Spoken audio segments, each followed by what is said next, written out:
This is Stacy McKibben with the Master Communicator podcast, where CEOs, senior leaders, and C-suite executives share their advice. It's 6 questions in 9 minutes because the best leaders know how to share their ideas concisely and quickly. Let's jump right in. Question number one. In a few sentences, please tell us who you are and what you do.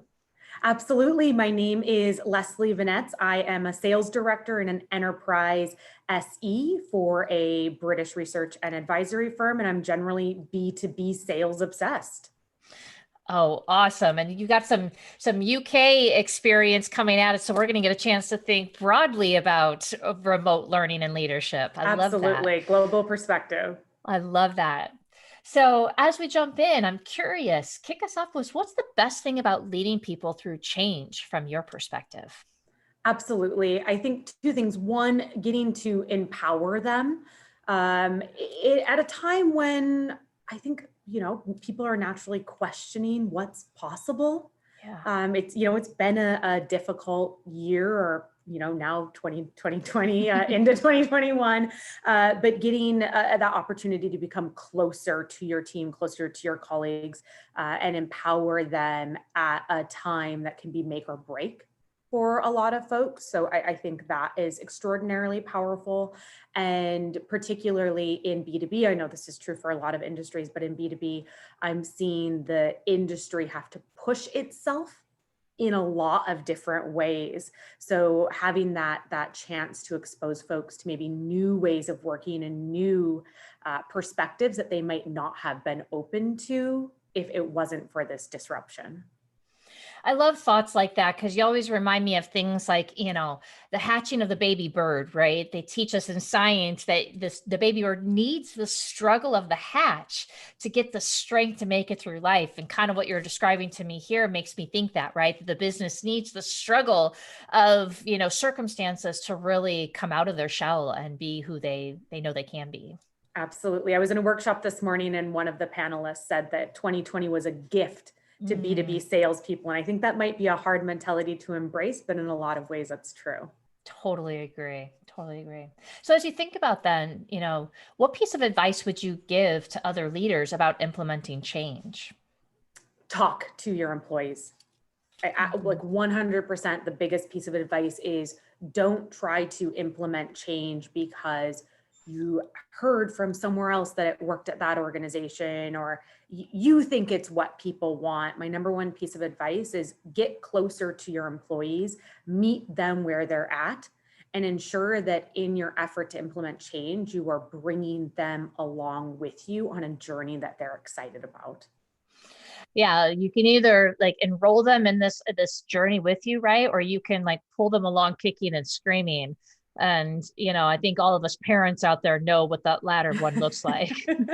Absolutely. Change management is difficult when we talk about these broad transformations. I think so often folks forget that the foundation is that strong change management, and that is about humans. Yeah. I mean, you can lay it against the 7 stages of death and dying sometimes, right? Where it's like you have to go through acceptance and, all these stages to move them forward. Absolutely. And I think I've been there as well when my organizations have said, we're going to change XYZ. And it's taken me a moment to say, okay, I'm going to lean into this.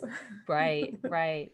Well, then you probably aren't going to be too unfamiliar with what I'm about to ask, which is I've been hearing from other leaders, especially over the pandemic time period, that keeping teams remotely engaged has been a huge challenge. And the leaders are talking about it from their perspective, where they've said, I'm not getting the benefit of the walk by. I'm not getting the benefit of the bumping into them at the water cooler or overhearing a conversation.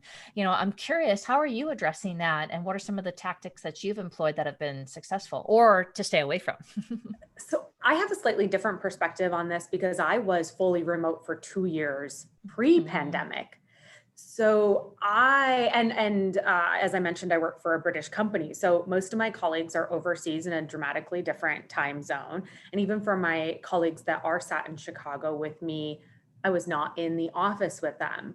So it has been a very powerful transition for me because now everybody's online.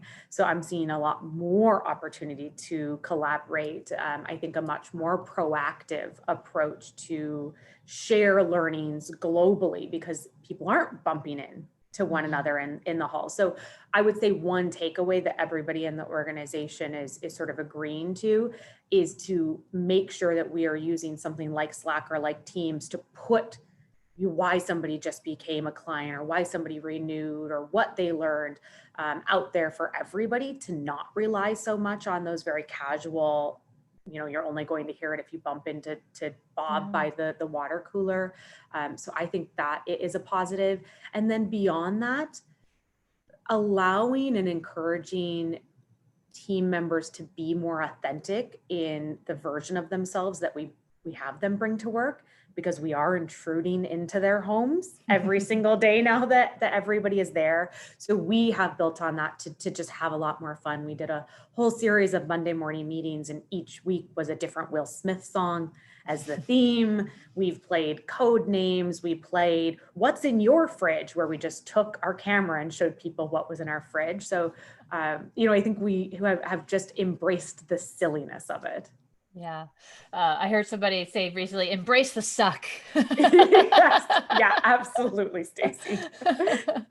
That's hilarious. What daily practice would you say is most important to you as a leader? What do you make sure that you do every day? Absolutely. Gratitude. I don't think that's for me as a leader or for me as a sales professional. I just think that is for me as a human. And it is a practice because, and I'm sure that you have felt that, so I'm sure many of our listeners have felt this, gratitude doesn't come easily every day. Nope. So, really making sure that, especially on my toughest days, I take a step back and I find 2 or 3 things to be thankful for, and really practice gratitude. And I have, over the past year, I've always been somebody that sort of meditated. I'm using air quotes if you're listening just to the audio, but I've become a person that has tried to make meditation more regularly, make that practice of gratitude more regular, because I think it puts me in a position to be more empathetic and connect with clients, with prospects, with peers, with employees in a more genuine way. Yeah, that's amazing. We speak it to our kids all the time, right? To, find the gratitude, but do we really embody it ourselves? I think that's a really great reminder. So as you think about, where you get your ideas and your influence, what other successful leaders like yourself, Leslie, should be on the show, right? Who else should we be paying attention to? Oh my gosh, I know we have to keep this under 9 minutes, but I feel like this could be an hour of me just recognizing all of the incredible individuals that inspire me. One community that is free to join that I'm obsessed with is the Sales Hacker community. I mentioned I was on a workshop this morning, and it was their free sales kickoff. Incredible. I have 2 mentors that I really respect, and they have a great LinkedIn following. So they're both well worth following on LinkedIn. One is Andy Paul, and the other is Josh Braun. I'm just particularly obsessed with Josh Braun and everything he puts out. I don't agree with all of it, but it's at the very least thought-provoking. And I have a couple of new voices, Stacy, that I would recommend people reach out to. One is Kevin Dorsey. He's new-ish, but I think he provides diverse perspective. And my favorite, new voice is Gabrielle Blackwell. She works for Gong. Follow her on LinkedIn immediately. Just a really incredible young Black woman bringing that diversity of perspective to B2B sales that isn't always easy to find. So it's kind of a long list, but I swear they're all worth following. Oh, that sounds amazing. Well, thank you so much for being on the show. It's been an absolute pleasure to just hear your energy and your excitement and your intuition with all of these things. It clearly comes naturally to you. I'm curious, if somebody wanted to reach out and introduce themselves, how might they find you? Absolutely. Well, LinkedIn is my primary channel. I love it. So please connect with me there. I also recently launched a TikTok channel. Ooh. I'm telling you, Stacy, quarantine's doing weird things to me, but you can find me there at salestipstok, and excited to network and connect with anybody that wants to reach out. That's amazing. Well, again, I do hope you come back and join us on the show in a future episode. But until then, it's been wonderful to have you here. Thank you so much for having me. It was my pleasure. Of course. And this is Stacy McKibben with the Master Communicator podcast. For more ideas and insights, please do go check us out at www.concilioteam.com. And we look forward to seeing you again next time. Take care.